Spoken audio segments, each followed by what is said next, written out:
تو اب دیکھیں یکونو فعل مضارع ہے، اس کے شروع میں قد آیا پڑا ہے، تو یہ پتہ چل گیا کہ یہ فعل ہے.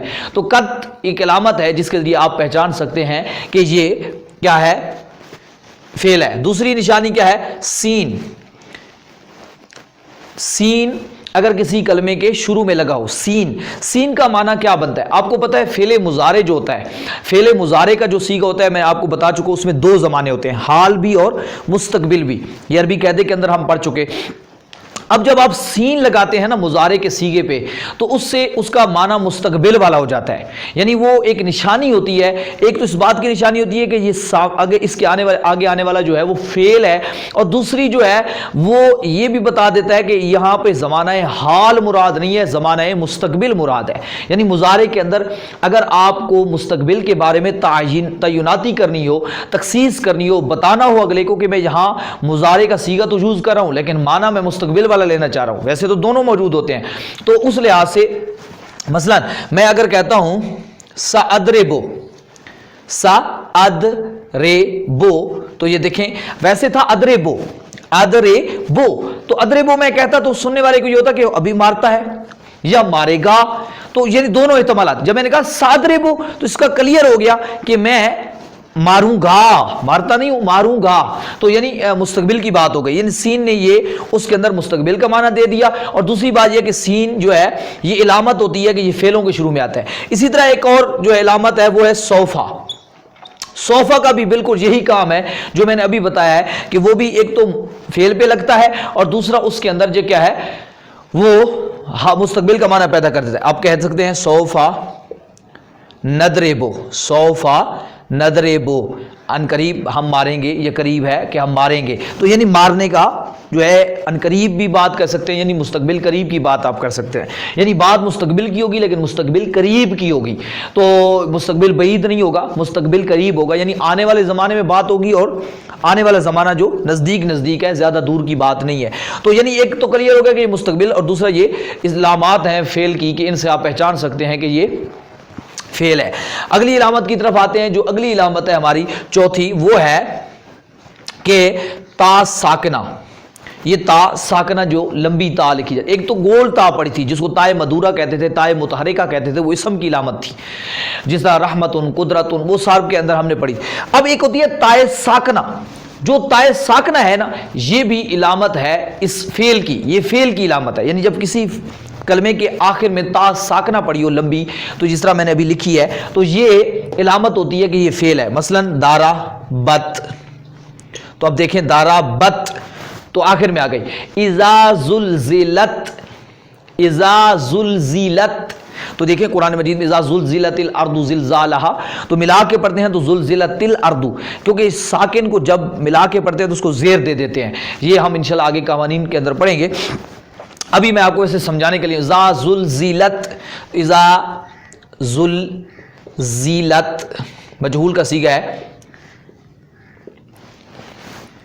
زلزلت، دحرجت، ٹھیک ہے. تو یہ رباعی کا مجرد کا پہلا باب ہے، ایک ہی باب ہے وہ، اور اس کا یہ ماضی مجہول ہے. تو زلزلت، زلزلہ، زلزلہ، زلزلو، زلزلت، تو یہ تا جو ساکنہ آگے نشان پڑی ہے یہ نشانی ہے اس بات کی کہ یہ فعل ہے. اگلی علامت کی طرف بڑھتے ہیں. اگلی جو فعل کی علامت ہے یہ بہت آسان ہے، جن کے ذریعے آپ جو ہے وہ پہچان سکتے ہیں، آپ سمجھ بھی سکتے ہیں کہ یہ اس کی اور بھی مثالیں بہت ساری دے سکتے ہیں. میں انشاءاللہ بطور مشق آپ کو اور اجرا جب کروں گا تو وہاں پہ آپ کو ڈالوں گا. تو اگلی جو پانچویں ہماری علامت ہے وہ ہے کہ کوئی کلمہ امر ہو، یعنی حکم. جب بھی امر کا صیغہ ہو تو سمجھ جائیں امر فعل ہے. امر بنانے کا طریقہ ہم نے تفصیل سے صرف بھائی میں پڑھا ہے، تو اس کے آپ کو معلوم، مجہول، حاضر، غیب سب چیزوں کی ڈیٹیل بتائی تھی. ادرب کہ وہ کیسے بنتا ہے، مثلا ادرب ہے تو ادرب یہ نشانی ہے. لے ید رب، لے ید رب، لے تدرب، لے ادرب، لے ندرب، جو بھی جتنے بھی آپ نے باب پڑھے ہیں سب کے اندر امر کا طریقہ آپ نے پڑھا ہے. مزید فی میں علیحدہ ہوتا ہے، مجرد میں علیحدہ ہوتا ہے، سب کے اندر آپ نے تفصیل سے پڑھا ہے. تو امر ہونا یہ فعل کی علامت ہے، یعنی کسی بھی کلمے کا امر ہونا یہ اس کے فعل ہونے کی علامت ہے کہ وہ فعل ہے. اسی طریقے سے جو چھٹی ہے وہ ہے کہ نہیں ہو، یعنی کسی کام سے آپ کسی کو روکتے ہیں عربی کے اندر، تو اس کا بھی آپ طریقہ پڑھ چکے ہیں، گردان بنانے کا طریقہ تفصیل سے پڑھ چکے ہیں کہ لام الزبر لا لگاتے ہیں اور آخر کو جزم دیتا ہے، اور لا تضرب، لا تضربا، لا تضربو، لا تضربی، لا یضرب، لا اضرب، لا نضرب، یہ سارا لا تضرب، یہ سب چیزیں جو ہے اس طریقے سے میں ایک مثال لکھ دیتا ہوں، لا تشرب، میں کہتا ہوں لا تشرب، مت پی، ٹھیک ہے، لا تاکلی، عورت کو کہہ رہا ہوں، لا تاکلی، نہ کھا تو ایک عورت، تو یہ اس بات کی علامت ہو گیا، کیونکہ یہ نہیں ہے تو نہیں ہونا اس بات کی نشانی ہے کہ یہ فعل ہے، اس طرح امر ہونا فعل کی نشانی ہے تو نہیں ہونا بھی فعل کی نشانی ہے کہ یہ کیا ہے، ہمارے نزدیک کیا ہے، فعل ہے۔ تو یہ ہمارے پاس کچھ علامات آ گئیں جن کے ذریعے آپ پہچان سکتے ہیں کہ یہ اسم ہے یا فعل ہے۔ تو اب یہ فعل کی نشانیاں ہمارے سامنے آ گئی ہیں جن کے ذریعے آپ پہچان سکیں گے کہ یہ اسم ہے یا فعل ہے۔ اب ہم اگلی چیز کی طرف بڑھتے ہیں کہ اگلی نشانی کون سی۔ ساتویں جو ہماری علامت ہے فعل کی وہ ہے ضمیر مرفوع متصل، یعنی سواد کے ساتھ ہے، یہ کتاب پر لکھی ہوئی ہے تو اگر ادھر پہ غلطی بھی ہو جائے تو آپ کتاب سے دیکھ سکتے ہیں۔ ضمیر مرفوع متصل یہ کیا ہوتی ہے؟ یہ اس کی تفصیلی جو بحث ہے انشاءاللہ آپ کہیں گے کہ کچھ چیزیں ایسی ہیں جو آپ ہر سبق میں کہتے ہیں تفصیلی بحث، کیونکہ جن چیزوں کی بحث آگے آنے والی ہے اور باقاعدہ علیحدہ ایک اس پہ سبق موجود ہے، تو میں اگر یہاں اس پہ بحث کروں گا تو وقت جو ہے وہ ہمارا ضائع ہوگا، تو اس وجہ سے ہم وقت کو بچاتے ہیں اور ہم جو چیز ابھی پڑھ رہے ہیں اسی پہ ہم کوشش کرنا چاہتے ہیں کہ فوکس کریں۔ جو چیز آگے ڈیٹیل سے بحث ہونی ہے تو یہاں اگر میں اس پہ تھوڑی بہت بحث کروں گا تو فائدہ نہیں ہوگا، اس وجہ سے میں کہہ دیتا ہوں کہ آگے انشاءاللہ اس پہ بحث آئے گی، جو ہی آگے بحث آئے گی تو میں وہاں اشارہ کروں گا انشاءاللہ کہ یہ فلاں چیز کی جو میں نے کہا تھا وہ یہاں پہ بحث آ چکی ہے اب۔ تو اب یہاں پہ دیکھیں ضمیر مرفوع متصل، یہ اس کو میں شارٹ لفظوں میں سمجھاؤں تو وہ یہ ہے کہ جو آپ دیکھتے ہیں نا تا، تما، تم، تی، تما، تننا، تو اور نا، یہ آپ جب پڑھتے ہیں نا گردان درب، دربا، دربا، دربو، دربت، دربتا، دربتا، دربتما، دربتم، دربتی، دربتما، تو ان کے آخر میں آ رہا ہے تا، تما، تم، تی، تما، تننا، تو یہی ضمیر مرفوع متصل ہے۔ ابھی شارٹ لفظوں میں یہی سمجھ لیں، آگے جو ہے تفصیل تو آگے آئے گی، میں ابھی اتنا سمجھا دیتا ہوں کہ یہ ہے۔ تو جب یہ کسی فعل کسی بھی کلمے کے آخر میں ضمیر مرفوع متصل لگی ہو تو سمجھ جاؤ کہ یہ کیا ہے، فعل ہے۔ مثلا میں نے کہا دربتا تو آپ کو فوراً سمجھ آنی چاہیے کہ یہ تا لگی ہوئی ہے۔ اس طرح میں کہتا ہوں انذرتا، انذرتا، ٹھیک ہے جی، تو دیکھیں تا آ گئی شروع میں، ٹھیک ہے جی۔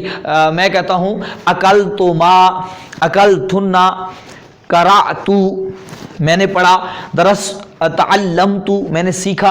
تو اب دیکھیں اس طریقے سے تو آ گیا، تا آ گیا، یہ ضمیر مرفوع متصل ہے، یہ اگر کسی کلمے کے آخر میں لگی ہو تو یہ نشانی ہوتی ہے کہ یہ فعل ہے۔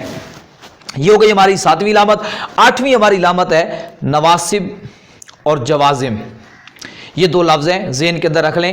اگر آپ کو یہ بات سمجھنی ہو نواسب اور جوازم تو اس کے اوپر تفصیلی جو ہے انشاءاللہ آگے سبق ایک تو آنا بھی ہے اس کے اندر، نحمیر کے اندر بھی، اور ایک ہم نے چوتھا جو قانون پڑھا ہے اس قانون کے اندر بھی، جو صرف بطرال کے اندر، قانونچہ کے اندر، علم الصیغہ کے اندر جو ہمارا لیکچر چل رہا ہے اس کے اندر بھی یہ نواسب اور جوازم کا قانون آیا ہے۔ یعنی نواسب ناصب کی جمع ہے، ناصبہ کی جمع ہے، اور جوازم جازمہ کی جمع ہے۔ کیا مطلب؟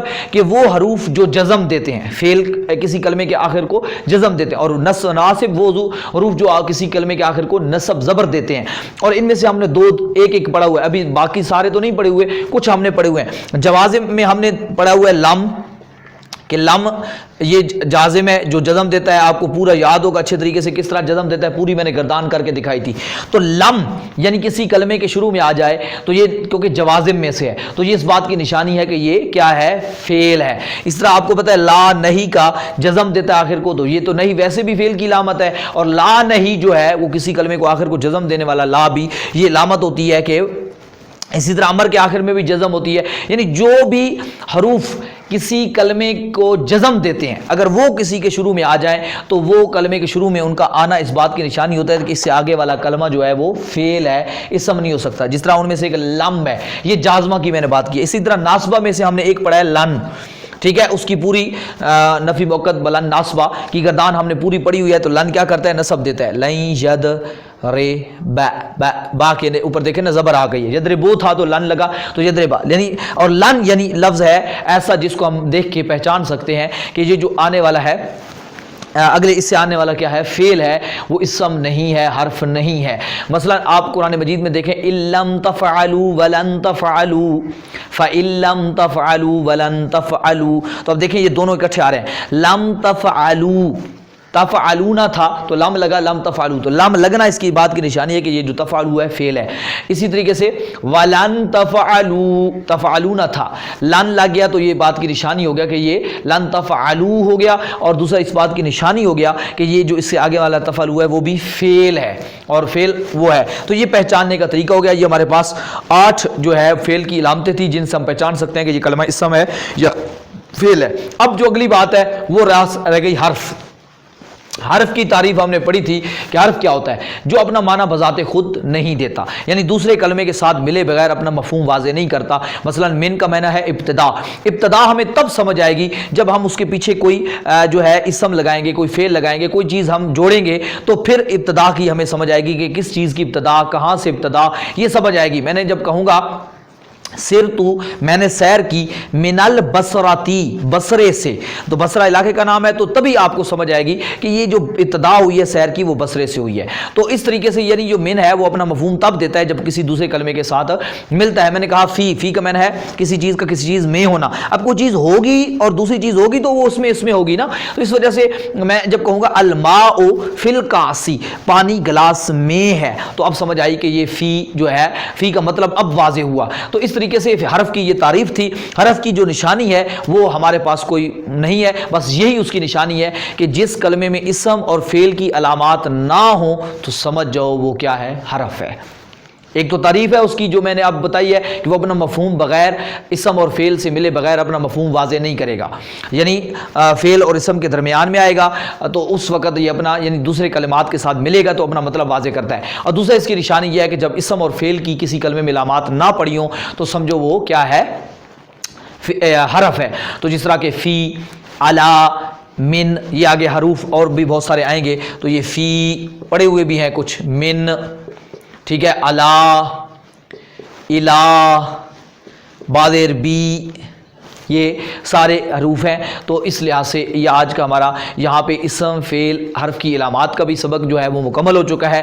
اب اس کے بعد انشاءاللہ جب ہمیں یہ چیزیں سمجھ آ گئی ہیں، مرکب غیر مفید بھی، اسم، فعل، حرف کی پہچان بھی ہم نے کر لی ہے، تعریفیں تو ویسے پہلے ہم نے کی ہوئی تھیں، باقی ہم نے تفصیلات ان کی پڑھی ہوئی ہیں۔ اور فعل ہے تو فعل میں ہم نے فعل ماضی، فعل مضارع، امر، نہی، موقت، بلند، ناصبہ، مجہول، معلوم، مجرد، مزید فی، یہ ساری ڈیٹیل ہم نے صرف کے اندر پڑھی ہوئی ہے، اور کچھ قوانین ہیں تو وہ ہم پڑھ رہے ہیں الحمدللہ۔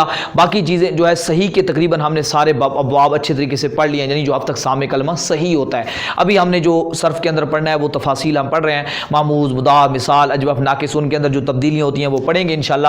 باقی وہی گردانیں وہی ہیں، وہی سب ابواب وہی ہیں، جو ہی چیزیں ہیں وہ بھی ساری کی ساری وہی ہوں گے، یعنی وہ بھی ماضی، مضارع، امر نہیں ہوں گے۔ تو وہ تو ایک علیحدہ بات ہے جو آپ اچھے طریقے سے صرف کے اندر سمجھ چکے ہیں الحمدللہ، اور جو سمجھ رہے ہیں، جہاں آپ پڑھیں گے تو روزانہ کی بنیاد پہ درس دہرائیں گے تو انشاءاللہ اور زیادہ آپ کی مضبوط ہوتے جائیں گے۔